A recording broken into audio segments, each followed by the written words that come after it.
Welcome to our final chapter for this semester.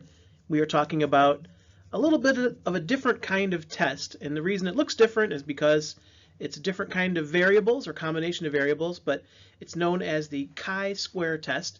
And just to be clear from the start, we're not going to go into this with as much detail as some of the previous tests. I don't expect you to be able to plug in actual raw data into the formulas, but I do want you to be aware of what chi-square is and why it's important, even though for a lot of our statistical questions and hypotheses, they often don't involve chi-square, but it is important to have in the toolbox because there are a lot of other questions that we might have about our data when we're exploring our data. What does it look like? Are our variables looking like they're randomly distributed, or if there's something sort of pattern there that we need to find out? That's when chi-square can become really handy and in fact essential, as there are certain hypotheses that only chi-square can test. So that and more as we move through this chapter. First of all, we're going to learn about parametric versus non-parametric. What we've mostly been covering involves parametric, but chi-square is different. We'll also have two different kinds of chi-square tests. One is with one variable, goodness of fit. The other is involving two variables, test for independence. And of course, like any other statistical test, there are assumptions, and if those assumptions are not met, or if the data does not behave in a certain way, then it might be inappropriate to use a chi-square, even if that's what we'd plan to do. So first, let's talk about the difference between a parametric and a non-parametric test. First of all, a parametric test requires assumptions about parameters, and specifically what we see here is the notation involving population means. So testing a population mean or population mean versus another population mean. If we're having two sample means and then assume that they represent the greater population, we phrase our hypotheses about the population.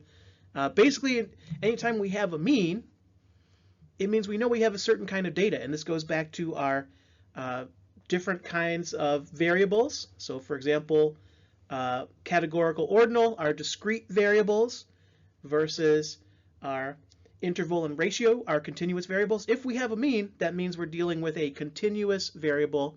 It means our test involves a parametric variety of a test. The opposite of that is a non-parametric test. And so in this case, we don't have a mean. We don't have any continuous variables that we're including in this analysis. So a non-parametric test means we're involving either categorical or ordinal variables. So our discrete variables means if we only have discrete variables, there's no continuous variables, that means we are doing a non-parametric test. And guess what? Chi-square is a non-parametric test. So let's look at the first example of chi-square. This is what's called the chi-square test for goodness of fit, and we'll find out why it's called that in just a little bit.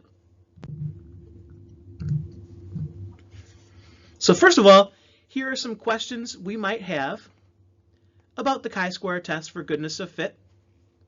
Basically, we're looking at counts. So just the number of female lawyers compared to male lawyers in the legal profession. And so we don't have a mean because you're either a female lawyer or a male lawyer. Same thing with a lot of demographic tests. If it's a categorical variable where you just have to check a box. So white, non-white, black, Caucasian, it doesn't matter the number of categories, it's still a categorical variable. There's no average for those variables. It's just what's the count? What's the number of people who checked one box versus another box? And so what we're testing is there a significant difference in the number of counts of female lawyers to male lawyers? Maybe we don't have the exact same number of male lawyers compared to female lawyers. Let's say in a sample at a law firm, maybe we have 50 male lawyers and 42 female lawyers. We know the number is not exactly the same, 50 to 42, but is it significantly different?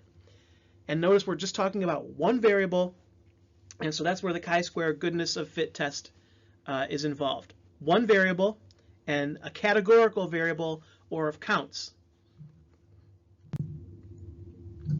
So basically, we're talking about, instead of means, we're talking about proportions of the different categories. So if we have a hypothesis that it doesn't have to be just a 50-50 significant difference. We can have a hypothesis that 90% of lawyers are men and 10% of women. Does our sample match that hypothesis?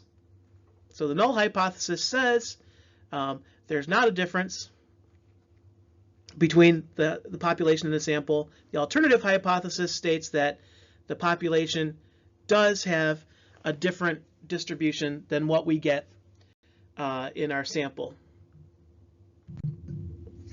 So basically we're looking at sample data, and again, there's no mean, it's just counts.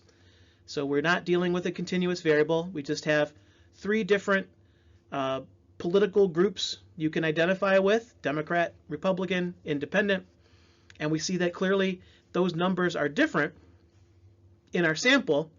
But what are we comparing that difference to? So then we think about our null hypothesis. What are our expected frequencies? So we'll get to that in the next slide.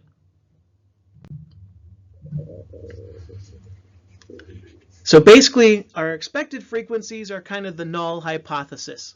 So let's assume we have some population data that 50% Republican, 25 Democrat, 25 Independent for a given county or different district.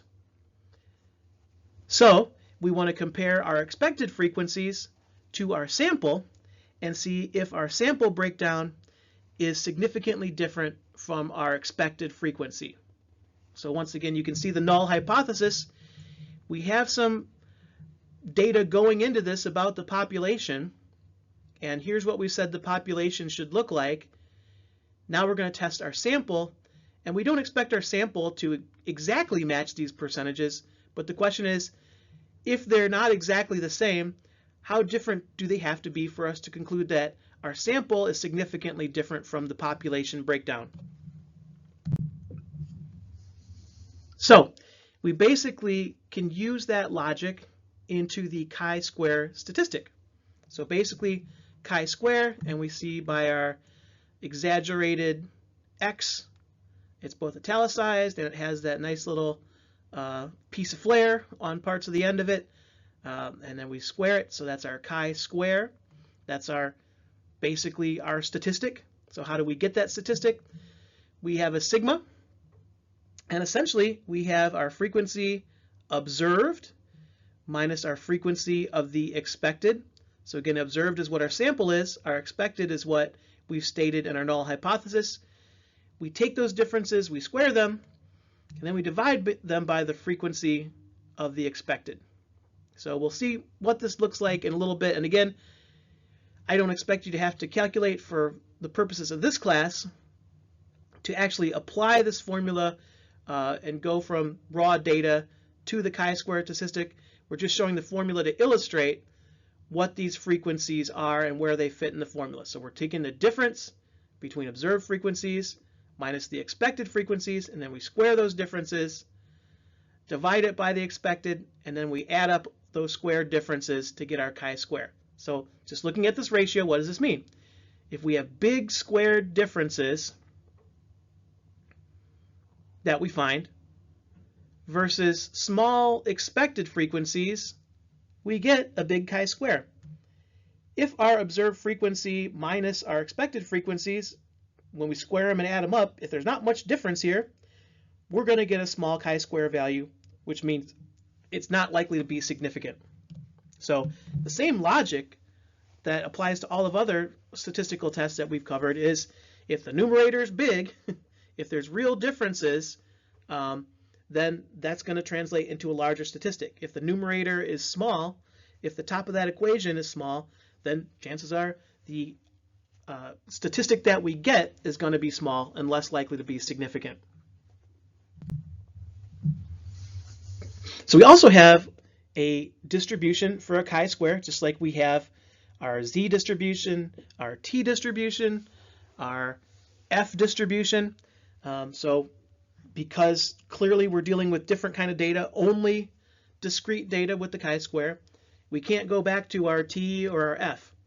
So essentially, you can check out the distribution in the chapter in the book, but basically the same logic applies as our other hypotheses tests, meaning a chi-square doesn't have to be exactly 0 to not be significant, but like F, it can never be negative because it's a ratio, and you can't have a negative ratio. And when the null is true, we have very small chi-square values. Our expected and our observed frequencies don't differ much. And when we reject the null, we expect a larger chi-square value, more likely to be significant the larger that chi-square is. Our expected minus our observed frequencies, on average, tend to be pretty big. And the larger the chi-square, the greater chances of concluding statistical significance.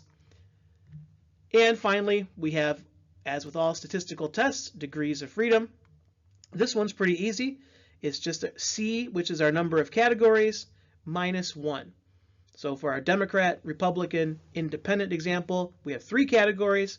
So our degrees of freedom for that example, for the goodness of fit, number of categories, minus 1. So the degrees of freedom for our political party would be 2. Now let's look at an extension of the goodness of fit logic, but now incorporating 2 variables. So we call this the test of independence to see if these 2 variables are related or independent. So similar to a correlation is dealing with, is there a significant relationship between 2 continuous variables? Chi-square test for independence is like a correlation, but it's just testing to see if there's a significant relationship between 2 discrete variables. So if we do the hypothesis testing, the null is basically just like a correlation. In the population, there is no significant relationship between X and Y, our 2 continuous variables here. Whereas our alternative hypothesis is in the population, there is a significant relationship between the 2 discrete variables. So hopefully, very simple, straightforward extension from the logic we talked about with correlations previously.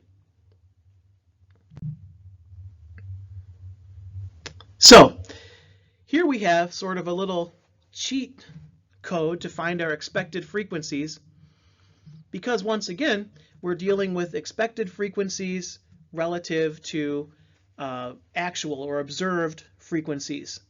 And if you think about that with the independence, well, we would look at our observed versus our expected values as if the null hypothesis is true, there's really not much difference. There's no relationship between the 2 variables. But if there is a big relationship between the variables, we're going to see it in our frequencies. So again, just introducing these right now, and we'll continue to build on this equation in the future. But the idea is, here's a little cheat equation or a shortcut. We take our frequency of our columns and our frequency of our rows, and we'll see this in a table in a future slide coming up. So just hold on to that. What does that mean? And our frequency of the column and our frequency of the row is the row total. So we're looking to set up a table, and we're putting values in a table. Again, it's a discrete variable, so we're just doing counts. There's no means or no standard deviations involved here. So how do we see the chi-square goodness of fit test compared to the chi-square test for independence? So basically, here was our chi-square goodness of fit. Now we are looking for degrees of freedom for our chi-square test of independence. And now we have our row and our column. We have 2 variables. One variable is in rows, one variable is in columns. So we see if there's a relationship between, going back to our 2 variables we used for the test of goodness of fit. Maybe our row is our political affiliation. Maybe our column is, for example, female versus male lawyers. Is there a relationship between your count or status or box checked as a male or female lawyer related to your political affiliation. And now that we have two variables, our row is our political affiliation. So again, 3 categories minus 1 versus male or female, categories minus 1, degrees of freedom 2 for our political affiliation, Democrat, Independent, Republican, and degrees of freedom of 1, because you can either be male or female, and that minus 1 degrees of freedom of 1 for that variable. And this is the slide I was hoping to get to, because now we can see what it looks like in terms of rows and columns and relating our two variables. So what we see here is a sample of 150 children, and each child is classified, meaning put into a categorical scale of measurement, by academic performance and level of self-esteem. Now, sometimes we think about academic performance and level of self-esteem. Those could be continuous variables if we measured them that way. But this, anytime you have counts, and sometimes it seems kind of artificial, because here we've taken academic performance, and ideally that would be a nice continuous variable. You're on a scale of 1 to 100, for example, and there'd be an average and a standard deviation around that. But here we've just categorized them into high versus low. So not ideal in terms of how I would want that variable, or I'd want to measure that variable, but assuming this is the way it's measured, not continuous, you're just either high or low, that's what we've got.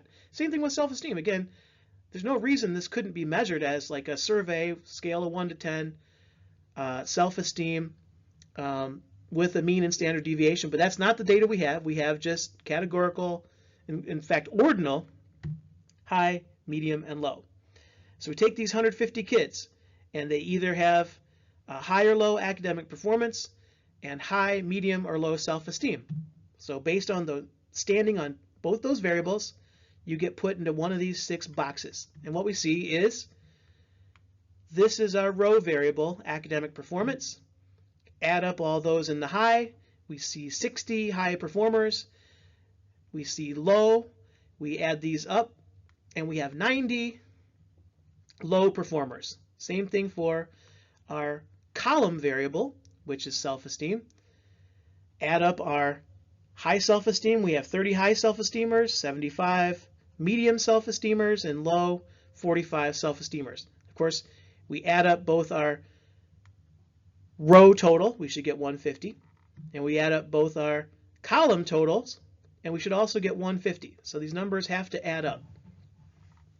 Now the question is, we see that we have more low performers than high, and we see that we have more medium self-esteem than high or low. Okay, now is there a relationship between those? Does something about their academic performance predict or is related to their self-esteem? So that's the basic question that we're asking for this chi-square test of independence. So first of all, again, just like a correlation, our null hypothesis is there's no relationship between our two variables, our two categorical variables as measured here. The alternative hypothesis, of course, is there is a relationship between performance and self-esteem. Just like a correlation, something about knowing your academic performance can help me predict your self-esteem and vice versa. So then all we need to do is look at our chi-square table. And again, our degrees of freedom. For our first variable, academic performance, we have 2 levels. -1 gives us our degrees of freedom of 1 for academic performance. And for our self-esteem, we have high, medium, and low. 3 categories, -1 gives us 2. 1 times 2 gives us a degrees of freedom of 2 for our chi-square test. Then we pick our alpha of, in this case, alpha 0.05. And again, using the table in your book, again, this is not for the book we're using, but you can find the critical value should be 5.99. So we've set up the decision criteria for our significance test for the chi-square test of independence. And we see a chi-square basically applying this formula for each of our 6 boxes in this table. So if we have 6 boxes, that means we have to do this formula 6 times. So let's just work through the first one. So first of all, we have our frequency observed minus our frequency expected.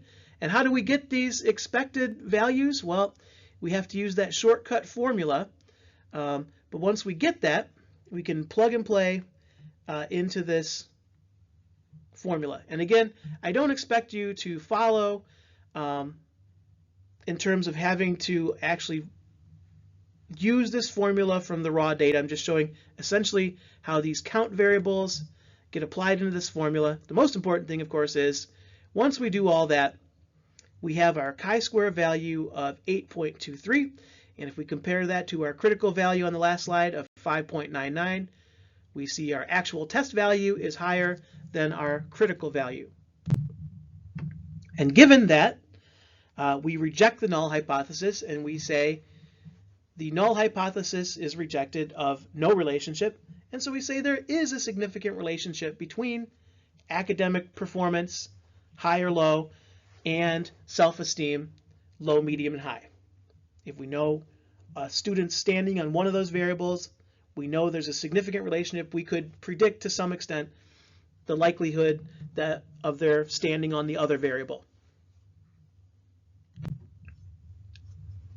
So basically here we are looking at, like any other significance test, we have some assumptions and some restrictions. Basically, one assumption is that the observations are independent. So this means that for our self-esteem and our academic performance, we know there's a relationship, but we don't have like the high performers working all together and the low performers working all together, and that could be a systematic relationship of their self-esteem.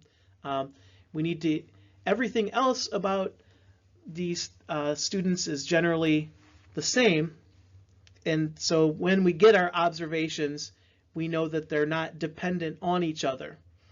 And also we have the size of the expected frequencies when the expected frequency of any cell is less than 5. So that's just a general thing to keep in mind. But again, look at the limited number of assumptions and restrictions for chi-squared compared to our other tests involving continuous data.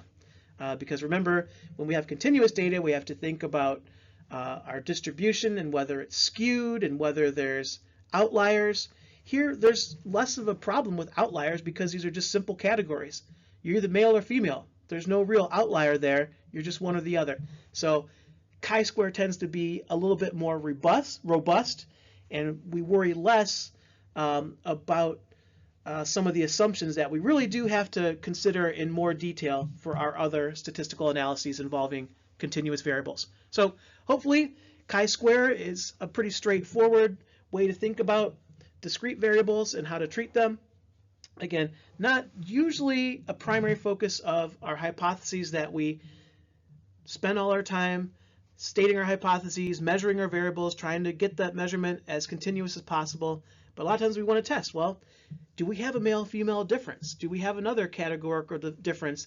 Is it some way a confound to the other variables relationships that we do care about? So again, you'll see chi-square used a lot, and you'll probably use it yourself with your own data, even though that probably won't be a test that you use for your primary hypotheses. So this is a good way to kind of wrap up the semester as far as our toolbox for Psych 2700 or quantitative methods in Psych.